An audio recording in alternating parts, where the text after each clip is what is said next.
Hoy vamos a compartir con una persona, con un diputado de la circunscripción número 2 de Santo Domingo Este, mi town, por allá, y es Bertico Santana, que es diputado por esa circunscripción número 2 de Santo Domingo Este por el Partido Revolucionario Moderno. Buenos días, Bertico.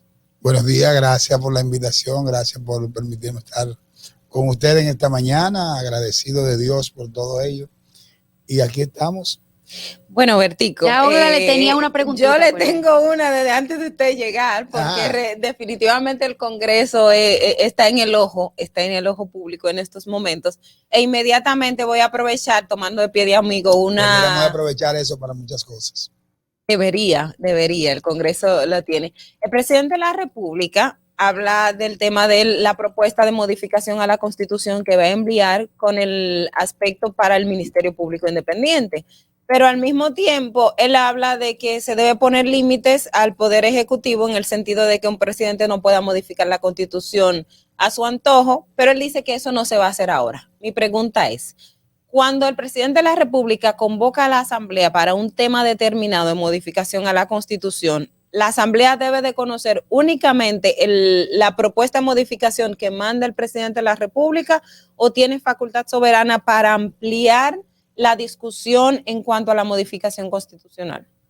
Mira, de acuerdo al procedimiento constitucional, y antes de entrar en esa materia, quiero aprovechar un espacio tan amplio como este para felicitar al presidente de la República por su primer aniversario, o continuar felicitándolo, porque ya lo hicimos, pero además de eso, felicitarlo por la actitud que ha asumido con relación al esquema de reformas que hay que hacer en la República Dominicana, que quedaron en el aire, que vi antes de ayer, al expresidente Leonel Fernández, antes de ayer, de hablar y al país y hablar en torno a las reformas y eso. Lamento mucho que él pudiera haber tenido el poder para hacerla y no la hizo. Y al contrario, la hizo, pero para estigmatizar un poder ejecutivo, un presidente, que ellos entendían que en un momento determinado no podrían salir nunca del poder, y el pueblo dominicano tomó la decisión de sacar. O sea, que esas modificaciones que hizo en su gobierno Leonel Fernández no fue para institucionalizar, sino para beneficio del Ejecutivo y concentrar poder. Los hechos están ahí. Los hechos están ahí. Todos sabemos que incluso en el tema de la justicia, vamos a ir a la pregunta y vamos a caer a esos temas más adelante. Mira, la propuesta de modificación de la Constitución debe de venir del Poder Ejecutivo. La propuesta de ley, el Poder Ejecutivo manda al Congreso Nacional una propuesta de ley para modificar la Constitución y debe de hacer observaciones a cuáles aspectos se van a modificar.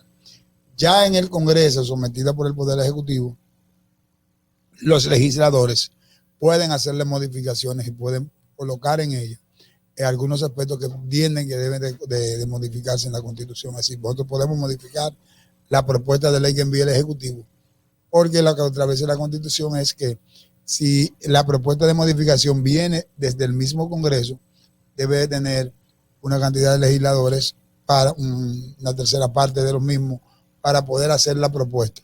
Ahora, cuando es del Poder Ejecutivo, la propuesta viene normal y nosotros hacemos las enmiendas que entendamos que debemos de hacerle y colocamos en ella los puntos que debemos de discutir, que yo entiendo que deben de ser muchos.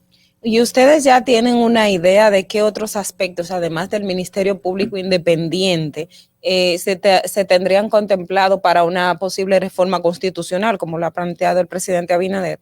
Mira, no hay una discusión. Tú sabes que el tema de reforma constitucional obedece mucho, y escuché parte de los comentarios de ustedes, a las decisiones de los partidos políticos. Pero también en esta oportunidad hay muchos ciudadanos que pueden hacer presión a sus legisladores sobre algunas modificaciones. Ahora, yo creo que debemos de tener un poquito de cuidado en ese tenor al colocar temas controversiales, porque al final lo que se busca es fortalecer la vida institucional del país o fortalecer la justicia, que exista una garantía en un Estado de Derecho sólido que le permita a quien está afuera ver y decir, bueno, ahí la justicia funciona. Porque te voy a decir algo, en los países cuyo nivel de desarrollo socioeconómico es fuerte y la gente tiene un nivel de desarrollo integral sólido, hay un sistema de justicia fuerte. Claro. Entonces, aquí no existe un sistema de justicia fuerte. Tú solamente tienes que ver las cárceles de la República Dominicana. Es decir, como son las cárceles de tu país, es tu país. Eso es algo que siempre se ha expresado y se ha dicho. Entonces, tú ves las cárceles aquí, son inhumanas. Sí, las cárceles dominicanas, eso es una cosa que es espantosa. Y tú te encuentras casos como un señor que hace 2 semanas lo pusieron en libertad, que tenía 12 años preso en La Victoria y que no tenía ni un proceso pero judicial. Ese es el caso de él, pero yo he conversado con el defensor del pueblo, he conversado con el de los derechos humanos, y ellos están haciendo un levantamiento de información sobre muchas personas que están dentro de las cárceles, que sus condiciones no les permiten estar ahí, gente que tienen enfermedades terminales, gente que tienen penas cumplidas y las mismas no han podido salir porque no tienen cómo pagar, a veces hasta una fianza para salir y eso.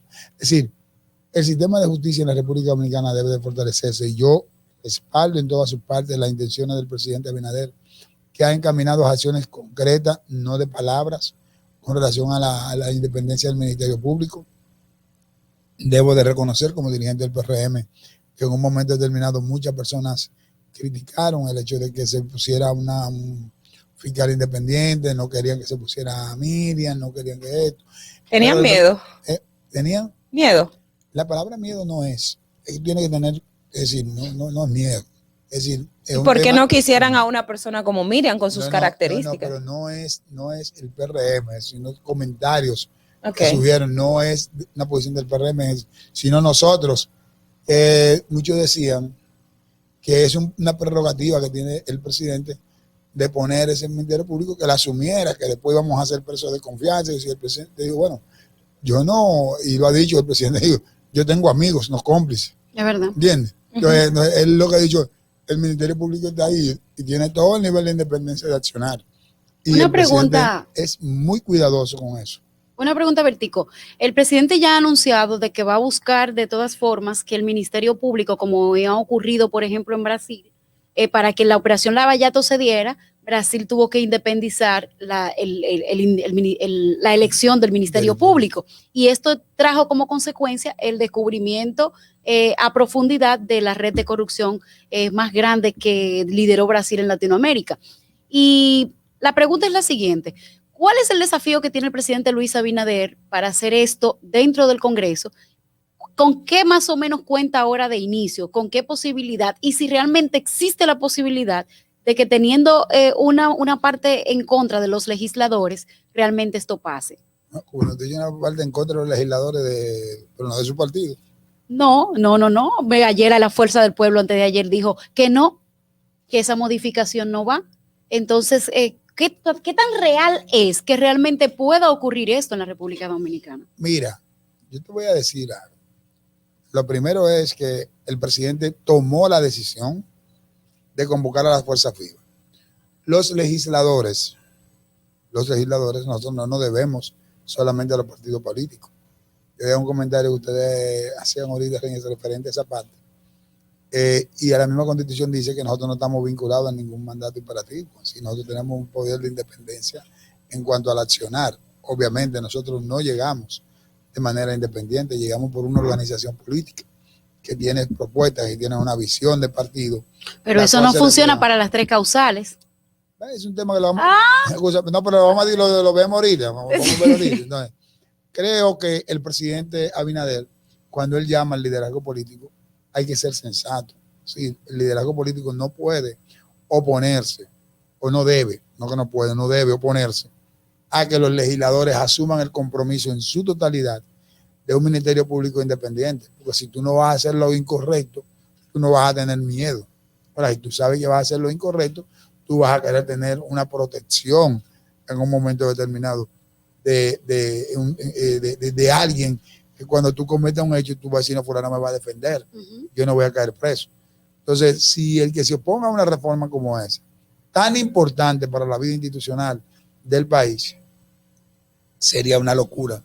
Y el primero que tiene que levantar las dos manos, porque no la hizo y debió de haberla hecho, es Leonel Fernández, porque él lo decía en su discurso antes de llegar al poder en el año 1996. Pero una cosa es estar dentro y otra estar fuera. Ahora está sí, fuera. pero por eso es que yo felicito y le saludo y le doy gracias a Dios que llegó una persona nacida posguerra, que tenga una visión diferente del Estado, de esos líderes que nacimos en el 1970 en adelante, finales de los 60. Por eso que tuve a un Luis Abinader con una visión diferente. Por eso que tuve en el PRM hay muchos jóvenes que tienen amplias posibilidades de llegar a ser presidente, porque tienen una visión de Estado totalmente distinta a ese Estado caudillista, trujillista, que era todo un presidente que envolvía todo el jefe. Eso es decir, esa visión se ha ido ya hay que irla cambiando.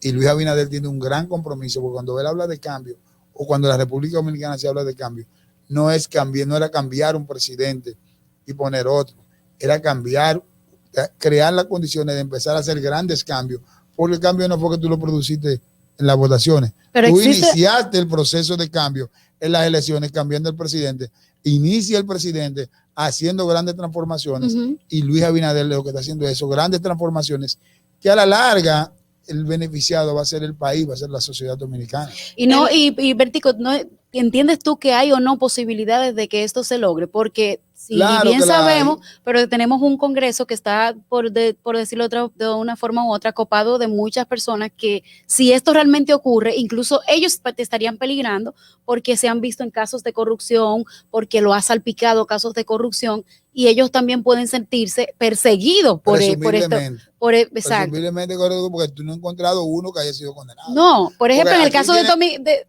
ahora mismo no tenemos a Tommy Galán en el Congreso, pero cuando él fuera legislador, y de hecho está en el caso de Odebrecht. Entonces, hay otros políticos que de una forma u otra han sido señalados. Y es algo que yo digo, claro, yo no entiendo el por qué deben de estar. Para tu información, y yo eso lo he tenido muy claro, los legisladores no tienen, desde el punto de vista procedimental legal, nada que ver con esos temas. Te voy a poner un caso. Independientemente de lo que digan, que dan, que hay, que se firmó. El hombre del maletín. El hombre del maletín, vamos a decirlo así. El Congreso, los legisladores tienen dos opciones cuando llega cualquier contrato a la Cámara de Diputados: lo aprueba o lo rechaza. Eso dice la Constitución. Nosotros no podemos modificarle una coma a algo que venga del Ejecutivo. Sí, pero entonces, para los senadores o diputados aprobarlo necesitan un quórum, y para garantizar ese quórum ahí es que dice que se da el hombre del maletín. Eso es el elemento subjetivo, es decir, eso es algo, pero cuando tú vengas y le digas a Angeri, que vive en Santo Domingo Este, que hay un acueducto de Santo Domingo Este. En Santo Domingo Este somos 21 legisladores. Entonces, si esos 21 legisladores proponen un acueducto para Santo Domingo Este, el Poder Ejecutivo, y Angeli le va a decir que no le va a aprobar el acueducto a Santo Domingo Este, la crucificas necesitando el acueducto. Ahora, como legislador, hay una responsabilidad de saber de seguimiento, cuánto se va de fiscalizar qué se va a hacer ahí, cuánto se va a gastar, quiénes están detrás de eso. Y yo realmente quisiera ese acueducto para... No solamente quién está detrás de eso, es decir, darle seguimiento a la ejecución de la obra. Exacto. Y en mi caso, a mí me encanta esa parte. Yo siempre he invitado a los legisladores a que le demos seguimiento al tema de los financiamientos para proyectos sociales importantes. Mira, cuando yo llegué al Congreso,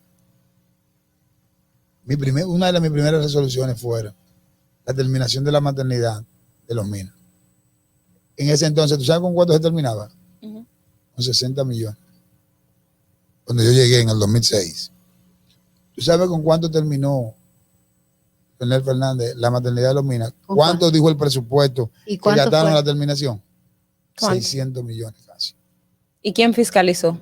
¿Evaluaron esa...? Pero está bien, pero ¿cómo tú, por ejemplo, en mi caso, yo me cansé de mandar cartas, de hacer críticas y todo eso? Pero dime, ¿quién me dio respuesta? ¿Cómo es el elemento de peso para eso? Hay un Ministerio Público, yo le diga que al simple rumor público diga que eso costó tanto y eso, que el Ministerio Público salga a investigar eso.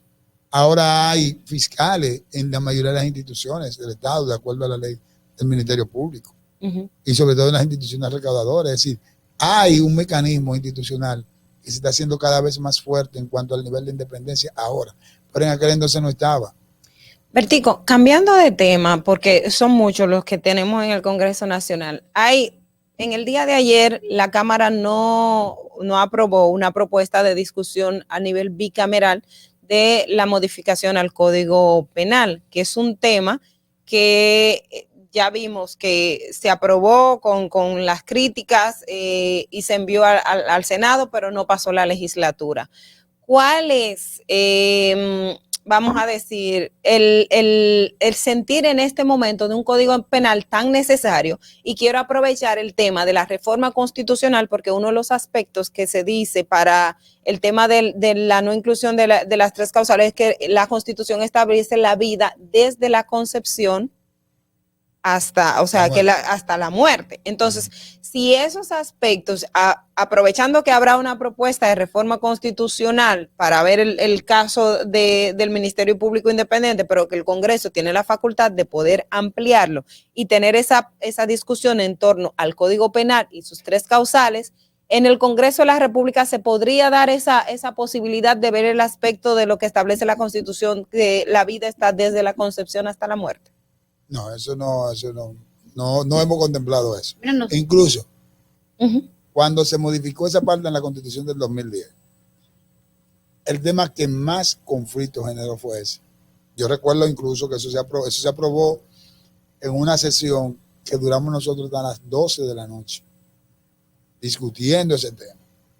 Entendían que no, que había que ser un poco más flexible, otro que sí. Y bueno, al fin ganó la mayoría, que se cerraba el ciclo era desde la concepción hasta su muerte. Pero yo te voy a decir algo. Al final de todo, la vida de una mujer y la vida de un feto es una vida. Y en vía de consecuencia ambas hay que respetarlas. Pero en un momento determinado habría que tomar una decisión. Ahí es que está la legislación especial que debe de hacerse para establecer cómo proteger la vida de uno y del otro. Y está contemplado en el código esa parte, porque las eximentes son 3, pero de las eximentes hay una contemplada en el código. Hay 2 que han generado grandes debates. En la propuesta de código que el Congreso de la Cámara de Diputados aprobó. Hay una que está contemplada. Ahora, hay una parte procedimental porque que hay que establecer claramente que está en la misma Constitución, porque hablamos del artículo el respeto al derecho de la vida. Pero después tiene el derecho a la vida. El siguiente, que es el 38, ¿tú sabes cuál es? El respeto a la dignidad humana. Aquí hay mucha gente que vive de forma indigna. Hay gente que se trata de manera indigna. Y con el tema, por ejemplo... Y hay cosas que si hay una cosa de las que más a mí, como dirigente político y miembro fundador de un proyecto presidencial como el de Luis, me satisface, fue lo que ocurrió en diciembre aquí. ¿A qué nos referimos exactamente? O busque el diciembre del 2020 y busque el diciembre del 2019. De las cajas y entregarle no hay una cosa tarjeta más indigna que la entrega de esas cajas. ¿Tú viste algún tipo de agresión, comentario, fue o nada en este diciembre del 2020? Cuando se entregaron miles y miles de tarjetas a familias para que pudieran ir a un establecimiento comercial y compraran con 1,000 pesos una comprita para hacer una cena a sus hijos. Eso es algo. Entonces, respetar la vida no es solamente es dignificarle la vida también al ser humano. Ese también está. Y también está en el 42, que hay procedimientos que tienen que establecer de acuerdo al artículo 42, que es lo que nosotros entendemos que deben de tipificarse en el código. Yo voté por la posición que planteó José Horacio, que planteó Ivana Rivera, un grupo de legisladores que entendían que debían de estar las 3 eximentes contempladas en el código de acuerdo a una descripción. Yo voté por esa moción. Lamentablemente no hubo quórum para eso. ¿Y qué vamos a hacer? No vamos a tener código. Aquí hay un grupo que no quisiera tener el código para seguir